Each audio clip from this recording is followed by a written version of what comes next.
we've got Paulina and Samantha at Blesseone's kitchen. So African Voices will be bringing you the story of their new takeaway outfit. But today we are in the heart of Sheffield and they're providing the food. What have you got here today? So we've got a vegan stew, which is bell pepper, pumpkin, sweet potato, butternut squash, and some mushroom.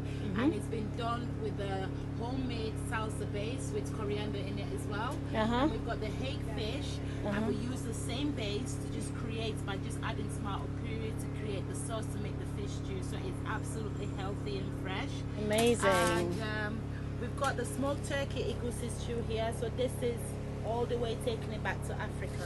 And if you don't know what how egusi is made, it's actually made out of melon seeds. So the melons that you buy, you can actually dry them out and blend them and have your own egusi. It saves you from buying them. I apologize for the steaming there. So you haven't really seen the glory of this food. It's amazing. Yeah. Go ahead. Then Next. Something that I created, which I think is need to be known. So this is our smoked jerk lamb. Ooh. Yes, it's winner chicken's dinner, but winner lamb's dinner, I say.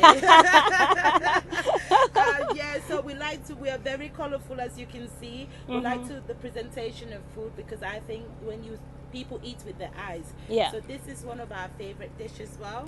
And not only that, our best seller is our smoked jerk chicken. It's not done the usual way. We actually smoke it for a couple of hours, so you actually it retains the flavor and the season inside of it.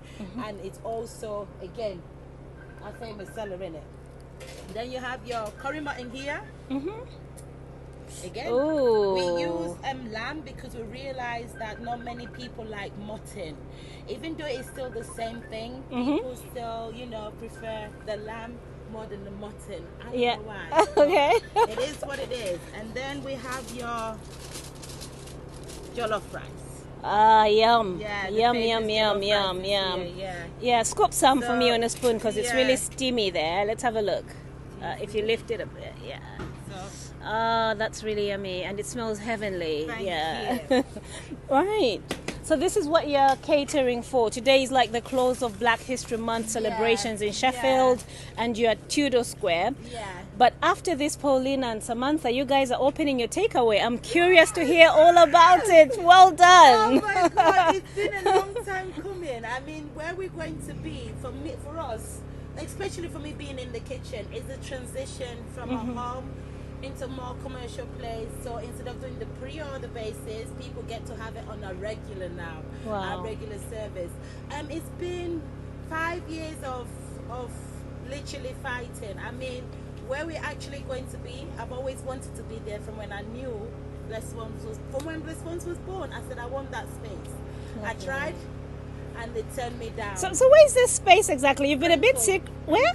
Crinkle. Oh, On good. Kelham Island, yeah. On So Kelham they don't Island. have no black You've gone to the people fancy there. quarters of Sheffield, like the cool side of Sheffield. This is what Blesseone's attract. I love that. Blesseone's attract the high end, but Good. we also cater for everybody. We're so diverse. I mean, for us, it's seeing children, 1-year-olds, Good. literally craving the food and eating the food and enjoying it, and the parents saying, I couldn't get my child to eat things. So am I right? Am I right then in saying that this is probably the first African Caribbean dedicated takeaway in Kelham Island? Because I don't think I know of any. Yes, the first. It is the first. It's not in the big section of the Kelham Island, and it's definitely not in the crinkle side of it. And this, I said, I want it. I put myself on their mailing list. I also put myself on the guy who does the advertising for them, isn't it? I got his name, I got his email, and I said, each time he sends me stuff, I went, no, it's not the one. And this is quite, the way it came about is, I almost gave up on Blesseone, didn't I? Because the last couple of months, it's been terrible for us as a business, because we've had a lot of you know, just people just being people. All right. And I almost gave up on it. That day I almost gave up on it. The email came through. They said they have a space available. I didn't care what it was. I said, we'll take it. You take it, and you went for it. We went for it. I said, Samantha, it's clear. Did you see the email? It's come. We're taking it. Bring them now. Email them now. Send everything. Actually, I would like to, because in the last few years, I've increasingly seen Samantha, and I've not really known what partnership you're working with. Samantha, hi. We've met, but I don't. Tell me your story then. I met Paulina about 6 months ago now, but she went to school with my husband, so that's the connection. Yeah. And I help basically in the background, so I do the accounts, I help with the accounts, I do all the communication via email. Great. The paperwork, application form. Then you don't stress about it. You just stress about the recipes and the food. Yeah, I love her. Seriously, you don't understand. In 5 years, because when she came in and saw how much work her and her husband saw how much work that I've done on my own. It is quite a lot. She's I mean, like, I have how seen you that. pulled it off? I said, when there's a will, there's a way. But that's the only But as thing you I were could expanding, think you of. needed a Samantha. You Yeah, needed a I Samantha. needed a Yeah. And my Samantha came. I said thank you to her husband. Yeah. I'm friends with her husband, but forget the husband. I'm more friends with her. Yeah, because I have seen Samantha now like a few times. So I'm like, okay. Thanks for letting everybody know. So just to emphasize, Blesseone's amazing food is now going to have a space you can go to, a takeaway in Kelham Island, and We're going to be the first black businesses to actually be held there. Very good. And when do you open? And we're looking to try and make sure it's really nice. 'Cause I want it. So, you're still with African Voices platform, your favorite African diaspora show, broadcasting from Sheffield live. And right now in front of me is Ripton. Hello, Ripton. Yeah, how are you doing? Yeah. I'm doing okay. Thanks so much for joining me. Good.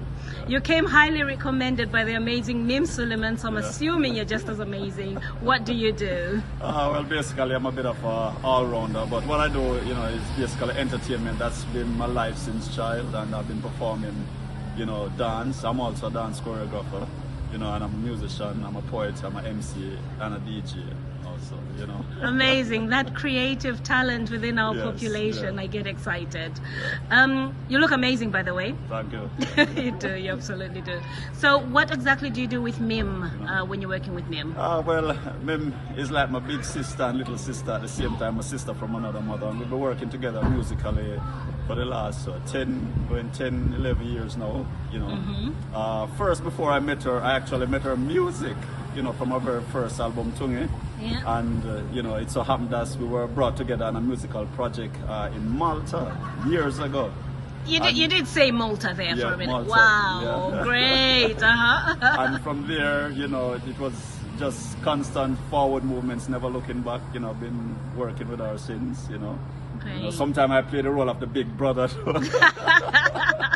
But yeah, we work together well as a team, you know. Great stuff. Yeah. So, are you from Sheffield or another city? No, I'm actually, you know, because that's why I'm here also. So I've been here back and forth, but I'll be here a little bit more like another honorary home, so to speak. I'm originally from Jamaica and moved to Ireland for the last 5 years. So you live in Ireland? You know, so I'm in Ireland, but I feel but you work in Sheffield a lot? I'll be based in, Okay, that's brilliant. It's Black History Month, Yeah. so you're performing as part of the Shelf Festival today, but also closing out Black History Month festivities. How has Black History Month gone for you this year, and what do you think about?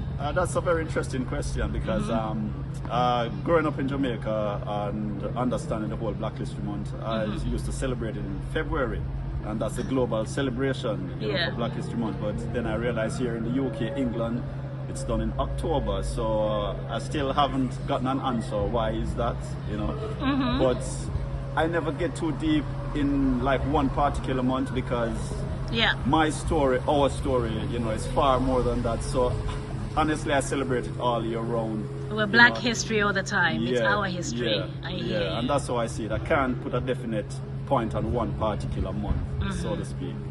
So artistically, what do you think the biggest challenges are? So from our community especially, what do you think the biggest challenges are for the African diaspora community, whether African Caribbean that's living in the United Kingdom? Basically, you know, the unity, we need a bit more unity and support amongst ourselves, Yeah. to be honest, because my work does allow me to move around quite a lot, and I see and I can speak from major experiences. So we do need to support each other a lot. And another thing, as a, you know, community or a race, you Yeah. know, we need to also learn to be self-reliant in a sense. Yeah. And why I say that is that we're too dependent on funding and all of that. And if the funding doesn't appear, then it's like we are, you know, Great. just at a more, you know, immobilized. We can't move, we can't do anything, which isn't the case.